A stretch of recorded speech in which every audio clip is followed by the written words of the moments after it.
All right, so Angie Ange coming to you live from Northwest DC, back around the corner from my grandma's house, and I'm with a good friend, Miss Angel. How are you, Angel? I'm good. And Angel, we are right now inside of your beautiful place of business, known as the Spice Suite. Yes. And tell us, thank you. Tell us a little bit about the Spice Suite. So the Spice Suite is kind of this dual purpose space. It started out as just a spice shop, and it has now become what I call a dream incubator. So while I travel the world to get spices to sell and bottle for folks to have fun in their kitchens, I also share my space with small business owners to host pop-up shops. So that came about me calling it a dream incubator. I love Dream Incubator, and I see on your wall over there you have multiple names. Well, it looks like they're social media handles. So is that the Spice Girls? Those are the Spice Girls. I love them. Those are the women that like hold my business together.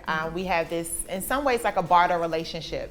So they pop up at the store regularly. In addition to the guests that we allow to come in too, the Spice Girls pop up at the store, and while they're here, I don't necessarily have to be here. So we do that sort of exchange and support into their business. I host a monthly professional development at my house every month, and I invite other women experts to come teach us. So we learn together everything from PR, marketing, legal matters, taxes, accounting, all at my home over wine and food and laughs and fun. We grow professionally there and here. Now, I take it, part of your investment in these women and their businesses, as well as your own, is your love for DC. Because you are actually from DC. I am from born DC, and raised not the in DMV, from DC. Here we go. Now, we're not going to start with that. We're not going to go, but no. Okay, proud DC native. I am a proud DC native. I grew up literally down the street. My family still lives down the street from here. I went to elementary, middle school, high school, and college in DC. Yeah, what elementary school did you go to? Whittier Elementary. Okay, all right. All Junior High, Banneker High School, and HU. Okay, shout out to the Bison. So, being from here and growing up here, what was some of your favorite things? I know the neighborhood, of course, has changed a lot. But, what were some of your favorite things to do around your way? I think for us, it was just like, I grew up when there was just old school playing outside, right? Like, kids don't play outside anymore. Like, I remember waking up super early in the morning on Saturdays, going through the alley to meet my homegirl halfway so that we can jump double dutch. And sometimes there would just be two of us, and we were waiting for the other homegirl to join in. So we would literally tie the double dutch rope up to somebody's fence so that it only took one person to spin the rope, and then the other person could jump. And this could be at like 9 in the morning. Like, we were just up and excited to be out and playing and walking to the corner store. We knew the folks who worked in the corner stores, and we would all just go in, get our snacks, put them together so that we can have a whole pool of snacks and enjoy our day. And that was just kind of quintessential DC for us, just waking up, playing outside, going to the corner store. Lunchtime rolls around, we scraping up $3.25 to get 3 wings with mambo sauce with french fries, right? Before it was like $8. Right. Like, we had enough money to do that as kids, and that was like growing up DC. And now you're a mother. Yes. You've got how many kids? Because there's two. Okay, because I thought it was 2 and That's impossible. All I could do. No. Okay, so right now we're at 2. And we are going to stay there. Okay, all right. We're at 2, and you actually, what I love about you and your journey is that you travel around the world with your kids. Yeah. And again, DC is now your base, but you're spreading your message and you're spreading your product all across the world. So tell us a little bit about, just leaving this area and traveling, and then, still being able to come back home. Sure. I mean, DC will always be home, but what I've learned through this spice shop is that there's so much culture outside of DC that we still need to experience. And not everybody can experience that. Everyone can't get up and take a flight to Egypt or Morocco and India. So I bring that to them by traveling the world, going to these spice souks, sharing it on my social media so folks can see that this DC girl is traveling the world and bringing a piece of it back home. So it's almost like I'm bringing souvenirs back for my friends and family and customers to share in the form of spice bottles. Yes, I love it. I bought multiple spices. I've tried the vinaigrettes that are from Italy and all these things. And you're absolutely right. When you come in here, it's like you get this international experience, but it still feels very DC because you own it and you're from here. Absolutely. And I try to make sure that that this space feels like warm and welcoming and inviting, like you can come and hang out here, and it doesn't feel unapproachable. Because spices, for people who don't cook, this can be really overwhelming to walk in and there be an entire wall of spices. Folks come in, and they're like, where do I start? And folks commonly ask, well, I'm making chicken, so what do you suggest that I put on it? And I'm like, girl, I don't know.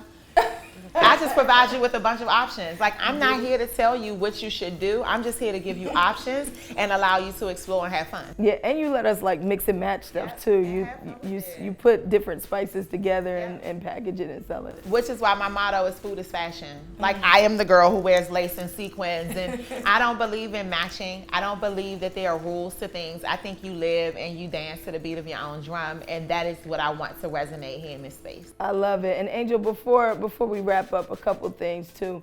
You know, you're also very invested in the city, right? Not just as a business owner, but as a homeowner. Yep. Again, you're investing in other people's businesses and giving them opportunities and exposures. Speak to the importance of, especially when DC is changing so rapidly, natives making sure that they are a part of the change versus being feeling like they're being pushed out of it. Sure. I think it's so easy to feel pushed out. Like the gentrification, the changes are happening so quickly in the city.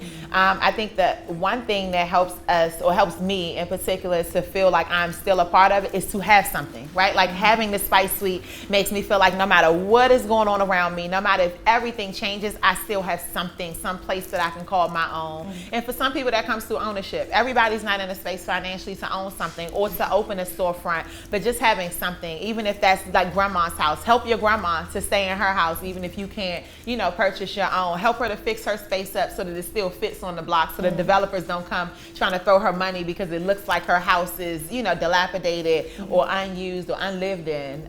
So there's so many ways that I think we can continue to feel a part of the change in the city, and that is one way. I think the other big way is to be involved in the change, like be a part of the conversations, the meetings, when the council members hold hearings, show up. If you oppose something, testify, say it. It's super easy, it's free, it doesn't cost you anything but your time, but it's so worth it. It's so worth it. And you've gotten very politically involved with changes. One of the big things that you've done in combination with Mr. Tony Lewis Jr. is DC Natives Day. Yes. I'm sure that was a great accomplishment, great feeling. It feels surreal. Like even still, like we just celebrated, the first official DC Natives Day on May 20th, and starting to plan next year. It just really feels surreal every time Tony and I talk about like the fact that we have a holiday. Like forever in this city, May 20th will be known as DC Natives Day due to the efforts, that we put in and the work that we put in this city for so long. It just feels really good to be recognized in that way, and to know that this is for all of us. Like DC Natives Day is not for Tony and I. Like folks don't come out and celebrate that because of us. We did that for everybody. Like every DC native and folks who love us should come and stand up and celebrate with us every year, because being a part of this process is important. Being a part of community is important. And what we want to do now is to show folks that you can take something from social media and take these movements and things that make you upset and turn it into something real. Like that started out, out of anger in some ways and frustration and feeling left out. And now we show folks how to mobilize and organize and turn that into an official holiday. So we're hoping that we are creating in some ways like a blueprint for folks. Like you don't have to stay mad on social media. You can move to action. You can move to action and do something, and people will look and listen. I mean, look at Don't Mute DC. That's right. Like people will look and listen if we show up and organize. We just have to get behind something in a real way and be okay with following a leader. Absolutely. I think redirecting this energy, all this negative energy that we have sometimes, whether it's due to political changes or just violence in our own communities or policing, things like that. I mean, we have to find a way to turn that energy somewhere else, pour it somewhere else in something positive, productive. So my last question to you, Angel, is do you think, speaking of political movements, right, because there's also a movement to make go-go the official music of DC. What are the odds of that happening? We got DC Natives Day in place.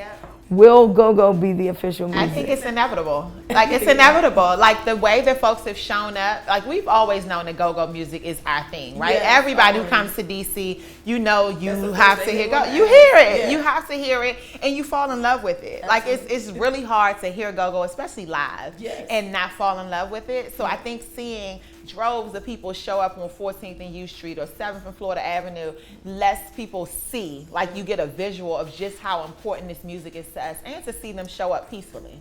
I think that was also important, because some people also associate go-go with the fights and the crew beefs and that sort of thing, but this isn't about that. This is about us unifying all neighborhoods, all quadrants of the city. Every hood in the city can come together and fall in love with this sound of go-go music. So it's going to become the official music of DC. Absolutely. Like, it has to. There's too many of us riding for it. It already is. Right. You know, it's This like, let's just go ahead and put it on. I don't even know what the vote is about. Yeah, I mean, like it's kind of, last time. right, it's automatic. Angel, thank you so much for your time and opening up the Spice Suite to us. Let everybody know how they can continue to follow you and your movement. Yep, you can follow us on social media, on Instagram at The Spice Suite, and our website is thespicesuite.com. Yep, and the Spice Suite has been featured in like all kinds of major publications. You know, I've gotten a lot of press too. I'm grateful. I'm just waiting for Ellen to come in here and buy some spice. Oh, I love her. She can come. Martha Stewart actually has a package on the way to her. Really? I think we need Martha, Ellen, and Oprah. If we could just get the them to come trilogy. in. Yeah, I mean, we're out of here. I'm with it. Okay, Angel. DC natives, the Spice Suite. Come visit Northwest DC.